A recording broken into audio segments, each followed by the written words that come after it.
Madeline Brooks sat in the corner of the waiting room at Mercy Springs Medical Center, a small women's health clinic tucked between a pharmacy and a hardware store on the outskirts of Asheville, North Carolina. The walls were painted a calming shade of sage green, but it did little to soothe the storm inside her. She clutched the sleeves of her oversized denim jacket, her fingers nervously twisting the worn fabric over and over again. The hum of fluorescent lights, the occasional shuffle of footsteps, and the rhythmic beep of a heart monitor in a room down the hall blended into a quiet tension. Her friend Rachel, seated beside her, leaned in and whispered, "It's just a screening, Mads. That's all. In and out."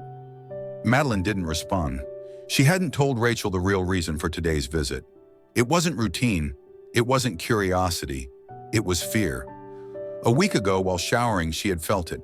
A lump, small but firm, and unmistakably there. She'd stood frozen under the water that day, her thoughts spiraling into chaos. Her mother had died at 42 after a 2-year battle with breast cancer. Madeline had only been 16.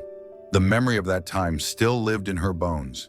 The scent of chemo, the sterile hospital halls, the quiet decline of the strongest woman she'd ever known. She told herself for days it was probably nothing. Maybe just a cyst, maybe just hormonal. But the ache in her chest wasn't just physical. It was a tight, clenching dread that wouldn't let go. And so, after hours of pacing and 2 sleepless nights, she'd made the appointment. But now, sitting in this waiting room, she wasn't sure she could go through with it. What if the doctor is a man? Madeline's voice was barely audible. Rachel blinked. So what if he is? Madeline turned toward her, panic flickering in her eyes. I don't know if I can do this. With a male doctor. Rachel gave her a gentle but firm look. Mads, it's a medical exam. They see hundreds of women a year. Trust me, they don't care what you look like. They just want to make sure you're healthy. Easy for Rachel to say. Rachel, who was confident, outgoing, the type to laugh loudly in public and strike up conversations with strangers at grocery stores. Madeline, on the other hand, was quiet, private. She avoided eye contact with cashiers and got flustered ordering coffee. The idea of taking off her shirt in front of a stranger, any stranger, was enough to make her chest tighten and her skin burn. Especially if that stranger happened to be a man. The nurse stepped into the room, clipboard in hand. Madeline Brooks? Madeline froze, her heart leaping into her throat. Rachel gave her a small nudge. You've got this. With legs that didn't quite feel stable, Madeline stood and followed the nurse down a short hallway. Each step felt heavier than the last. Her breath was shallow, her mouth dry. The nurse opened a door and smiled. You can wait in here. The doctor will be with you in just a moment.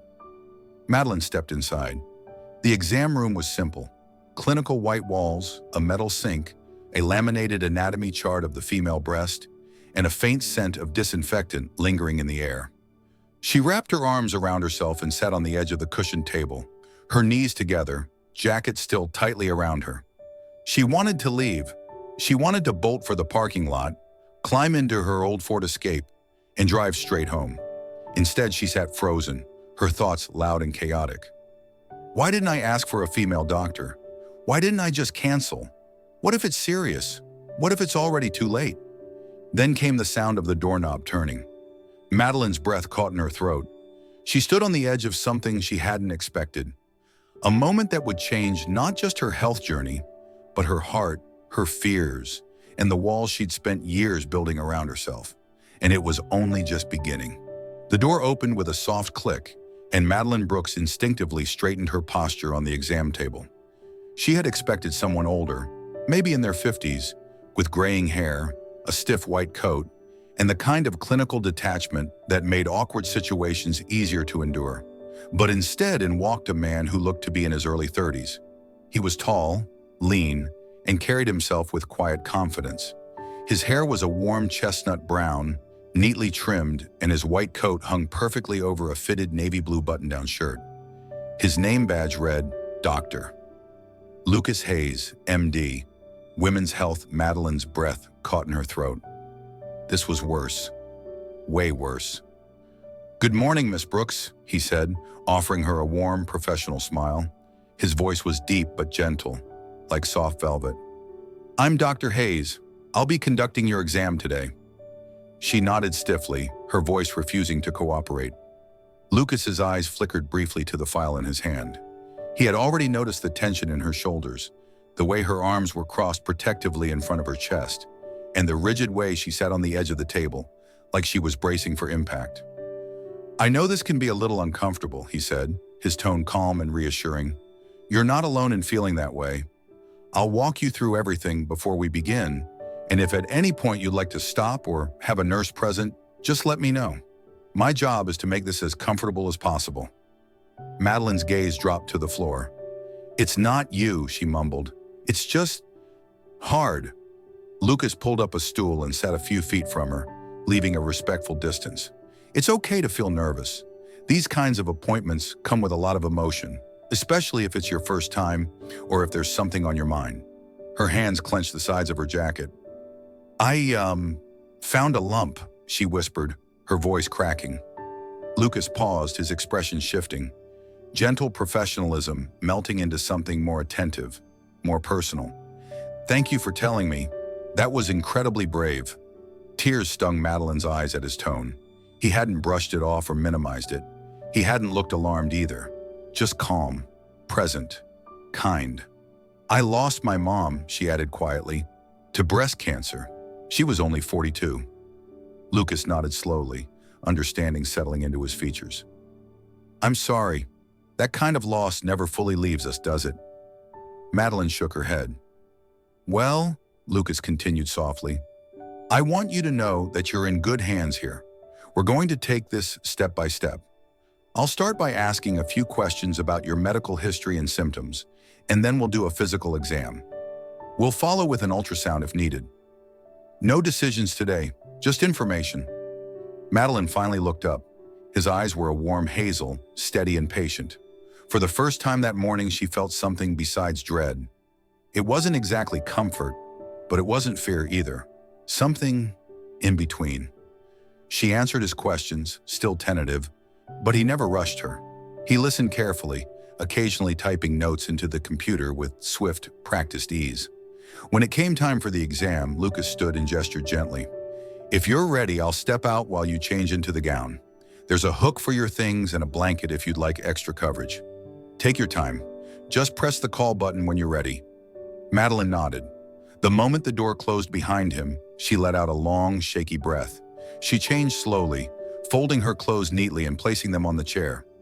The medical gown felt thin and foreign against her skin, but the extra blanket helped. She pressed the call button with trembling fingers. Lucas returned moments later, his face just as calm as before. He spoke softly throughout the exam, explaining each step before it happened. His hands were steady, his movements gentle and clinical. Still, Madeline's heart thudded against her ribs. She closed her eyes and tried to focus on her breathing. She could feel the warmth of his palm through the glove as he palpated carefully, checking for any irregularities.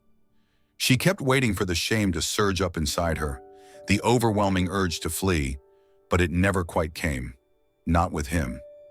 After several quiet minutes, he stepped back. All done, he said gently. You did great, Madeline. She exhaled, realizing she'd been holding her breath again. Lucas moved to the computer and typed a few quick notes. I did feel a small mass in the upper outer quadrant of your left breast. It's mobile, smooth, and round. Signs that point more toward a benign condition called a fibroadenoma. But I'd like to confirm with imaging. Madeline stared at him. That's good? Lucas nodded. It's reassuring. These kinds of lumps are fairly common, especially in women your age. But to be thorough, I'll schedule an ultrasound for early next week. It'll help us determine if a biopsy is needed, though in most. Madeline sat motionless on the edge of the exam table, her gown now loosely draped over her shoulders, a thin blanket tucked around her waist. Dr. Hayes had already stepped out of the room after handing her the appointment slip for the ultrasound, but his words echoed in her mind like distant thunder. It's likely a fibroadenoma. Nothing alarming, but we'll do imaging to confirm. She should have felt relieved. He had said it gently, with measured confidence and calm clarity. But the word lump kept repeating itself in her head, refusing to let her go. Madeline's fingers curled into the edge of the table as her breathing grew shallow.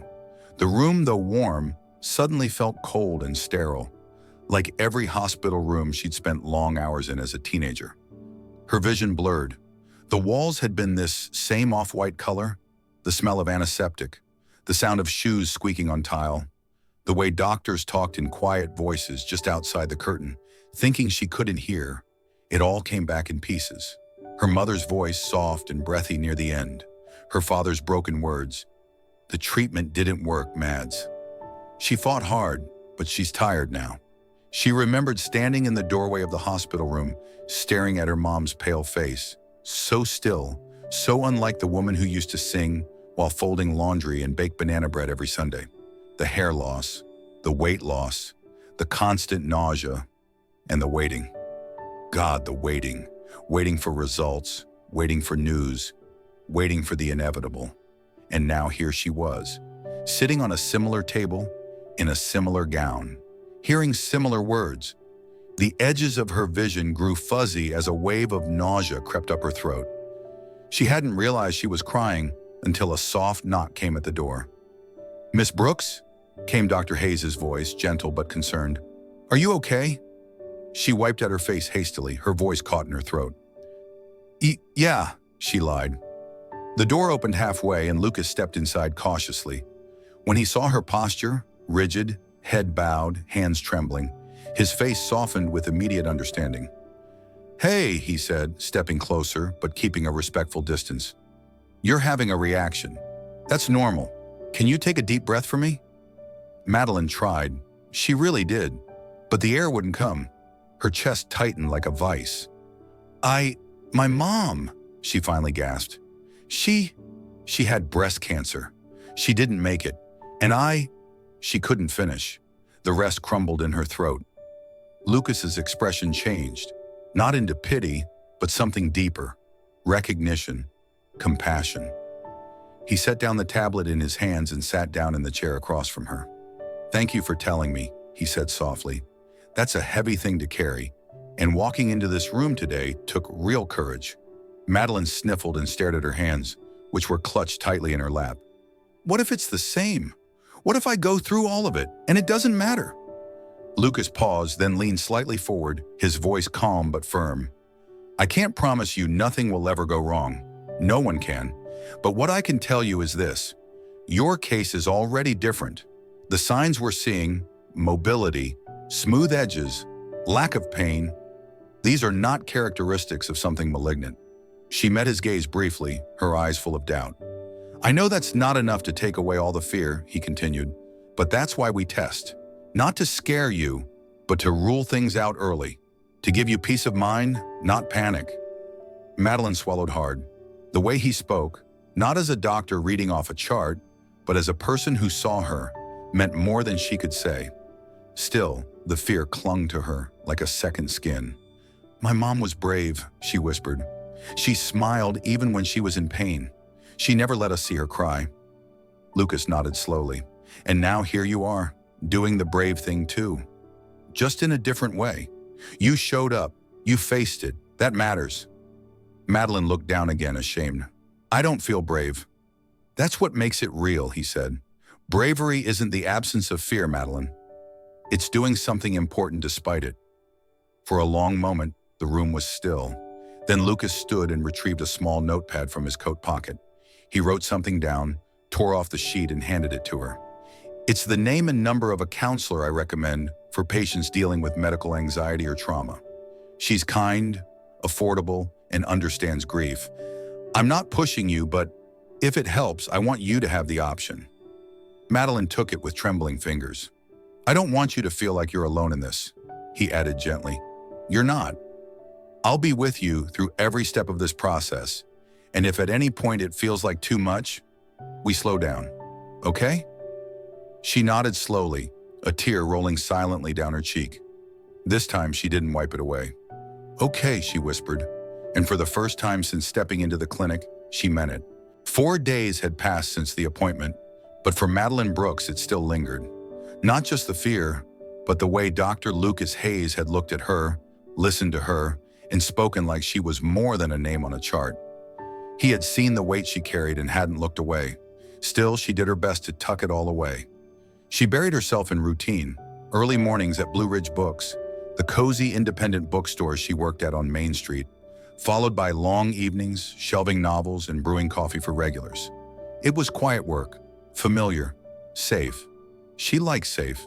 That Thursday, the air was crisp with a late autumn chill.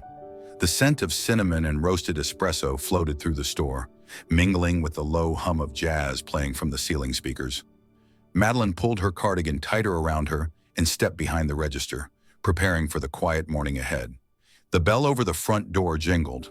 She glanced up, and her breath caught instantly. There he was, Dr. Lucas Hayes. He wasn't in a lab coat this time. Instead, he wore a dark olive jacket, jeans, and a gray scarf wrapped loosely around his neck. His hair was still perfectly in place, but there was a softness to him now. Less clinical, more casual. Their eyes met, and for a split second, neither moved. Then he smiled. "Madeline," he said, surprised but unmistakably pleased. "I had no idea you worked here." She blinked. "Dr. Hayes?" "Lucas," he corrected gently, stepping closer. "We're not in the clinic." She felt her face flush. "Right. Lucas." He glanced around, his eyes moving over the wooden bookshelves and the cozy reading corner near the back. "This place is great. One of my colleagues recommended it. I had no idea I'd find a familiar face." Madeline fiddled with a stack of bookmarks on the counter, trying to slow her pulse. "It's quieter than the hospital." Lucas chuckled. "That's a fact." Before she could reply, her manager Carla called from the back room.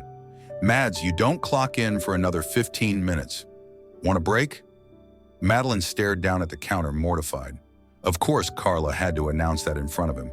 Lucas, never missing a beat, smiled. "Looks like you've got time. Can I buy you a coffee? It's the least I can do for ambushing your workplace." "I don't," she started, already half panicking. But then she saw the earnestness in his expression. Not pressure, not expectation, just curiosity, a simple offer. And before her nerves could stop her, she nodded. They sat by the window, where sunlight filtered through the glass, painting soft gold patterns across the table. Lucas handed her a paper cup. "Caramel macchiato," he said. "Just a hunch." Madeline stared. "How did you?" He smirked. "Lucky guess." She took the cup slowly, wrapping her hands around the warmth. For a moment, the bookstore faded into the background. It was just the two of them, seated across from one another, no examination tables or latex gloves between them. Lucas leaned back slightly. "So, books?" She shrugged, managing a small smile. "Books are predictable, safe. They don't change on you. They don't scare you." He nodded, clearly listening. "I get that. I used to hide in science fiction when I was a kid. The farther from real life, the better." She raised an eyebrow. "Dr. Hayes, fan of aliens and time travel?" "Hey," he grinned, "even future doctors need escapism." Madeline laughed. A real one this time. Not forced, not polite. And something about the way Lucas's eyes softened told her he noticed. They talked for longer than she expected. About books, music, her favorite corner of the store, his love for vinyl records. At some point, the conversation slowed, and a comfortable quiet settled between them. Then he asked, "How have you been since the appointment?" The shift was subtle, but she felt it. Madeline looked down into her coffee. "Still scared," she admitted. "Still overthinking, but I guess a little less alone in it." Lucas's gaze didn't waver. "Good, because you're not." Her throat tightened. She had no words for the comfort those 3 syllables gave her. Before she could say anything, Carla called again. "Time to clock in." Madeline stood, feeling slightly breathless. "Thanks for the coffee." Lucas rose with her. "Thanks for the company." She hesitated, then turned. "See you at the ultrasound?" He nodded. "Absolutely." As she walked back to the counter, she could feel him watching. And for the first time in weeks, the weight on her chest lifted just a little. Maybe, just maybe, there was something waiting beyond fear. The night before her ultrasound, Madeline stood by her bedroom window, arms wrapped tightly around herself, staring out into the rain-slicked streets of Asheville. Her caramel macchiato from earlier that afternoon had gone cold on the nightstand, untouched. She kept thinking about Lucas, not Dr. Hayes, not the physician, just Lucas. The man who sat across from her at the bookstore like they'd known each other longer than a single exam. The man who hadn't looked at her like she was fragile, but like she was real. And that terrified her, because she'd Googled him. She hadn't meant to. She wasn't that kind of person. But curiosity was a stubborn thing, and a simple search for Lucas Hayes, MD Asheville, had pulled up far more than she expected. Lucas wasn't just a young physician with kind eyes and good posture. He was the only son of Dr. Charles Hayes, founder and CEO of Hayes Medical Group, a billion-dollar private healthcare network that ran half the specialty clinics in the Southeast. Lucas was, according to an old Forbes article, the future of the Hayes medical legacy, though he had reportedly chosen boots-on-the-ground clinical practice over boardrooms and mergers. He wasn't just rich, he was legacy rich, and she worked part-time at a bookstore, lived in a rented apartment above a nail salon, wore jackets she'd owned since college. The distance between their worlds stretched wider than she could measure. She shut her laptop and sat on the edge of her bed, heart pounding. She didn't know what hurt more, the sudden feeling of being foolish, or the fact that she'd let herself feel something for someone who could never really see her. Not if he knew where she came from, what she'd been through, how her family had almost lost everything during her mother's treatment. She was just the girl who used coupons at the grocery store and had to think twice before seeing a dentist. Whatever this was between them, it wasn't real. It couldn't be. So the next morning, Madeline didn't show up to her appointment. She called the front desk early and said she wasn't feeling well, asked to cancel, gave no follow-up date. When they offered to reschedule, she said she'd call back. She never did. Lucas texted her later that day. "Hey Madeline, I hope everything's okay. Let me know if you need anything. L." She stared at the message until her phone dimmed. Then she put it face down and left it that way. Days passed. One message became 2, then 3. The last one just said, "Still thinking about you, wishing you'd let me in." She didn't reply. Each time her phone buzzed, her chest tightened. Guilt mingled with confusion. But she held her ground. She had made her decision. Whatever spark had existed between them wasn't enough to survive the reality of who they were. He had money, status, a family legacy. She had debt, grief, and a lifetime of trying to be invisible. She had no place in his world. That Saturday evening, as golden light poured through the bookstore windows, Madeline was shelving a new shipment of paperbacks when the bell above the door rang. She didn't look up until she heard his voice. "Madeline." The book slipped from her hands. She turned slowly, heart thudding, and met his eyes. Lucas stood there in a navy sweater and jeans, his coat slung over one arm. He looked tired, not angry, not cold, just tired and confused. "Why didn't you come?" he asked softly. She couldn't answer. He took a step closer. "I called, I texted, I even waited outside the clinic in case you were running late." "I know," she said, her voice barely a whisper. His eyes searched hers. "Then why?" Madeline looked down. "Because it's better this way," Lucas frowned. "Better for who?" "For both of us," she said, though the words felt like lies even as they left her lips. "You come from something I'll never understand, Lucas. Your life, your family, your future. It's not something I fit into." Lucas exhaled, running a hand through his hair. "You think I care about that? About money?" "You don't have to," she said quickly, "because it's always going to be there. That gap. And I'll always feel like I'm not enough." Silence hung heavy between them. Then quietly he asked, "Did you Google me?" She froze. He nodded slowly, seeing the answer in her expression. "Yeah, I figured." Madeline swallowed hard. "I'm sorry. I'm not," he said. "Because if you had asked me, if you had let me explain, you'd know I've spent most of my life trying to be something outside of that name. You'd know why I became a doctor, why I walked away from boardrooms." Her eyes welled with tears. "It doesn't matter, Lucas. Not when I'm always going to feel like the charity case." Lucas looked at her for a long moment, his voice quieter now. Then you're not giving me a chance. Or yourself. Her manager called from the back. Madeline, break's over. Madeline stepped back, her voice trembling. Please go. Lucas didn't move right away, but then he nodded slowly. This isn't over, he said, and with that, he turned and walked out, leaving Madeline standing among the shelves, her hands shaking, wondering if she had just made the worst mistake of her life. The ultrasound room was quiet, the only sound coming from the soft hum of the machine and the gentle tap of keys as the technician completed the scan. Madeline lay still on the padded table, a thin sheet draped over her chest, heart racing, though she already knew the results. She had rescheduled the appointment 2 weeks after her encounter with Lucas at the bookstore. Without telling anyone, least of all him. She hadn't expected him to be there. But when the door opened and Dr. Lucas Hayes stepped in, clipboard in hand and expression unreadable, her breath hitched. He paused when he saw her. So did she. Neither spoke for a moment. Then Lucas gave a quiet nod to the technician. I can take it from here. The technician smiled politely and slipped out of the room. Madeline sat up slowly, tugging the sheet tighter across her shoulders. I didn't know you'd still be the one doing this, she murmured. Lucas gave a faint, ironic smile. I didn't know you'd actually show up.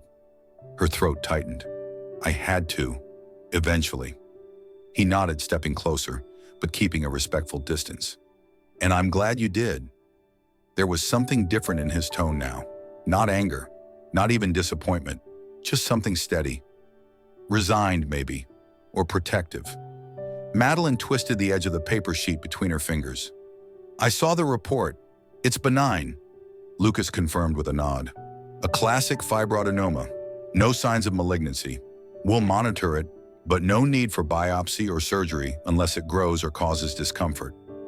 Relief flooded her, but it was laced with something heavier. Guilt. I'm sorry, she said suddenly, eyes dropping to her lap. For everything. For ghosting you. For not explaining. For running away. Lucas inhaled slowly.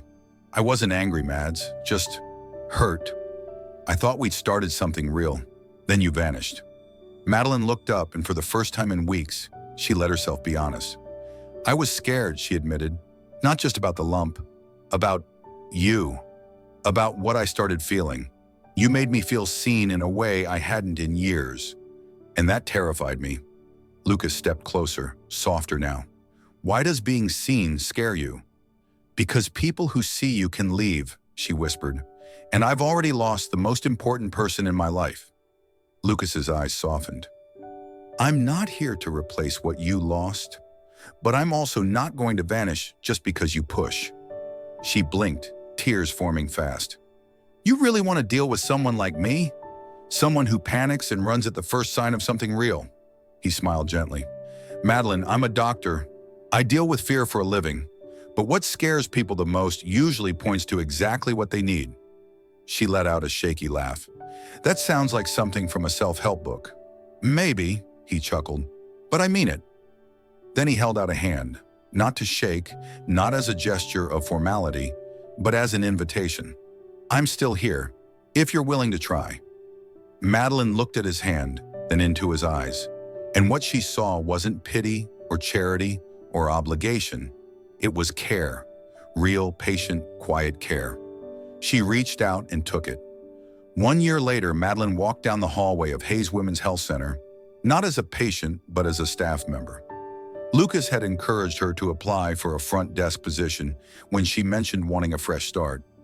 She never thought she'd be accepted. She never thought she'd fit. But she had. She passed the break room and peeked in. Lucas stood by the window, coffee in hand, coat over his shoulder, waiting. He smiled when he saw her. You ready? He asked. Madeline nodded. They stepped outside together into the North Carolina sunshine, hand in hand. Sometimes healing didn't come in grand gestures. Sometimes it came in showing up, in telling the truth, in being seen, in choosing to stay anyway. Madeline's story isn't just about a quiet romance between a doctor and his patient.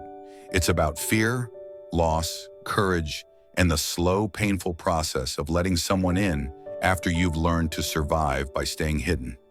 So many of us carry unspoken burdens, grief we never fully processed, anxiety we push down, or the belief that we're simply not enough for certain people or opportunities. Madeline believed that love, security, and even medical help were things other people were allowed to ask for, not her. But through Lucas's patience and her own quiet bravery, she discovered something powerful.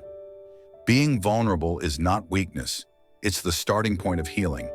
Too often, we think we have to be perfect or strong before we're worthy of care. We hesitate to schedule the doctor's visit, to ask for help, to risk loving someone who might see our scars. But this story gently reminds us that showing up, scared, uncertain, imperfect, is still showing up. And that matters. Lucas, too, teaches us a vital truth. Real connection doesn't care about status, wealth, or appearances. It cares about presence, about staying when it's easier to walk away, about choosing kindness over pride. And isn't that the kind of love we all long for? In your own life, maybe you're standing at the edge of something unknown. A diagnosis, a decision, a relationship. Maybe part of you wants to run. But what if, like Madeline, you stayed? What if you gave yourself permission to be seen, not the polished version, but the real one? Because healing doesn't always happen in hospitals or therapy rooms. Sometimes it starts in a coffee shop, during an awkward conversation, or in the simple act of not giving up on yourself. Let people show up for you. Let love in. And above all, don't let fear make your choices for you.